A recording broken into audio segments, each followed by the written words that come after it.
Bom dia, pessoal. Mais uma vez, Rafael Gomes de Castro, presidente da Unimed Petrópolis. Ontem à noite eu mandei um vídeo muito preocupante que rodou as mídias sociais e que foi para informar o colapso, e espero que temporário, da estrutura do Hospital Unimed. E tenho a certeza que isso está acontecendo em outros hospitais, porque ao tentar vaga na minha rede credenciada, eu também não tinha disponibilização de leitos de UTI para paciente com Covid ontem.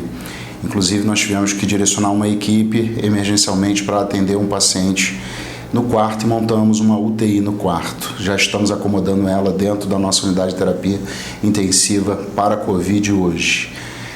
Nós somos absolutamente transparentes e o somos com base na Lei Estadual 6629, de 13/12/2013, ou seja, há 8 anos, o Hospital Unimed nutre um painel nas suas recepções, acessíveis a qualquer pessoa, cliente, cidadão, poder judiciário, através de seus entes, e a gente deixa muito claro a divulgação de quantas vagas nós temos, qual é a nossa disponibilidade, a nossa ocupação. A nossa preocupação ela vem sendo reiterada nesse último mês, sobretudo, porque com um trabalho sério que a gente está executando, com um gabinete de crise, com um trabalho excelente e excepcional da gestão do nosso hospital e, sobretudo, da nossa infectologia e da Comissão de Controle de Infecção Hospitalar, já estava previsto, nós fomos os primeiros a sinalizar que o número de casos era absolutamente crescente e que, se continuasse na mesma ordem, ia gerar o colapso.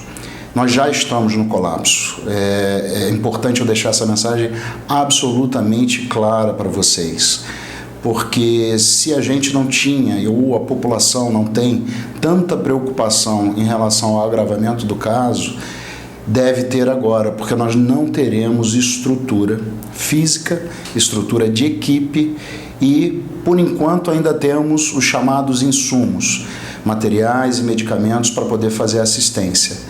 Mas a tendência é dentro de um colapso que falte. E isso nos frustra muito, principalmente porque eu tenho um orgulho muito grande de não ter perdido nenhum colaborador, nenhum cooperado, e lamento todos os dias os 42 óbitos que nós tivemos. Mas a nossa luta é uma luta que foi calculada até esse momento. E como diretor-presidente da Unimed Petrópolis, representante dos cooperados, representante e voz atual de muita gente que se preocupa com a realidade que a gente está vivendo, eu não sei se eu vou poder continuar me orgulhando dessa forma. O trabalho é desenvolvido com muita seriedade na nossa instituição, em outras instituições e também nas esferas de saúde do poder público. Só que existe um limite de capacidade, e esse limite de capacidade, numa pandemia, numa aceleração de casos como nós estamos tendo, ele sobrepuja a capacidade instalada. E preciso dizer para vocês de uma forma muito clara, não há, neste momento, mais qualquer autoridade instalada que seja capaz de frear a pandemia. Existe uma única representação efetiva que pode fazer toda a diferença no momento que a gente está vivendo e principalmente na preservação de vida. E é você, cidadão. Não adianta cobrar do Poder Executivo, do Poder Legislativo, do Poder Judiciário e nem das entidades de saúde. No artigo 1º da nossa Constituição diz muito claramente: todo o poder emana do povo. E nesse momento, o único capaz de frear a calamidade que a gente se encontra é você, cidadão, cliente da Unimed ou não. Nós estamos com uma campanha que tem um significado muito, muito importante. Você cuida de mim para que eu possa cuidar de você.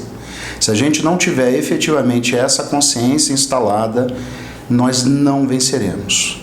Nós falhamos enquanto sociedade, nós cuidamos muito bem daquilo que alguns gostam de chamar de primeira onda, mas que foi o início da pandemia, mas nós não tivemos a seriedade necessária, a consciência social e, eventualmente, o poder de decisão frente a este segundo momento, o qual eu não acho que é uma segunda onda, mas sim é um relaxamento completo como a gente já disse e vem divulgando, com uma consequência catastrófica.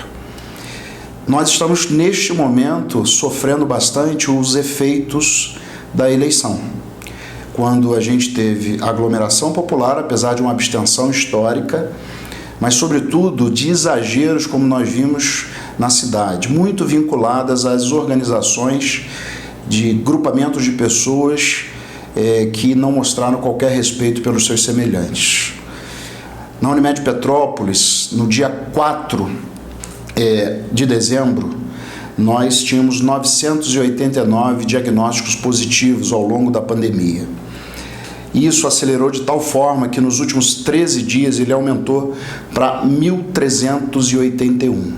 Isso quer dizer que, em média, nós estamos tendo 30 novos casos diagnosticados de pacientes com Covid. E aqui eu estou falando de uma média do paciente com resultado do exame de SWAB, o RT-PCR, o único confiável efetivamente para diagnóstico. Mas nós também estamos percebendo, dentro do nosso setor de radiologia, tomografias diárias em cerca de 70%, quando não 80%, dependendo do dia, de positivação em imagem que sugere a infecção viral pulmonar pelo Covid. E, obviamente, esses casos acabam se misturando do ponto de vista estatístico, mas vai aumentar. E já estamos assim há uma semana. E aí vem as festas de final de ano. Existem as crises econômicas existentes e anunciadas. E a percepção de que a gente precisava ter um certo fôlego econômico-financeiro, principalmente porque a gente sabe que o sustento de muitas famílias dependem de um sucesso de vendas nesse final de ano. Mas a gente está precificando a vida com isso. E a vida ela precisa, de fato, ser repensada como um bem maior.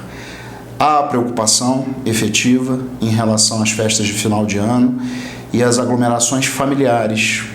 A gente fala muito da aglomeração nas ruas, dos jovens, em bares, em restaurantes, mas as aglomerações familiares elas serão preocupantes, porque ninguém faz isolamento quando recebe um familiar na sua casa de fora. Ele até pode chegar com máscara, mas ninguém continua com máscara. O afeto, a saudade é tão grande que ninguém se exime da possibilidade de um abraço, de um beijo, de um contato mais íntimo. E nós precisamos pensar com muita seriedade esse final de ano. Minha mãe, e aí eu vou dar o meu exemplo, ficará isolada. Nós faremos um Natal pela primeira vez virtual. Nós manteremos as nossas crianças nas nossas casas. E aí é preciso dizer que ontem foi veiculada uma reportagem a respeito do aumento grande do número de casos de pacientes pediátricos até 11 anos de síndrome respiratória aguda grave. Isso é um indício de que nós podemos estar tendo uma mudança de comportamento do vírus, mutação e uma total transformação daquilo que a gente enfrentou até agora. A gente consegue tratar melhor aquilo que a gente sabe, mas efetivamente o vírus ele é vivo e ele se adapta e ele se muta e ele vai atrás da desorganização que nós mesmos acabamos não conseguindo superar e implementar boas práticas. Isso é um apelo, já não é mais só uma orientação, uma palavra de conscientização ou informação, ainda que esse seja o papel desse vídeo, é uma postura que eu, Rafael, como diretor-presidente, assumi, mas totalmente apoiado pelos meus pares, que são médicos, que efetivamente se preocupam com a situação da população, muito antes de se preocupar só com a carteira dos nossos clientes e também dos nossos colaboradores. Lembrando, se você cuidar de mim, eu posso cuidar de você. E se isso for caminhando na sequência para todos nós, a gente vai conseguir superar esse momento absolutamente crítico. E entendam, os impactos das festas de final de ano não serão imediatos. Existe o chamado período de incubação. E depois tem o período da doença, e quando a doença fica pior. O período de incubação e o período em que a gente tem geralmente o agravamento da doença são exatos 15 dias.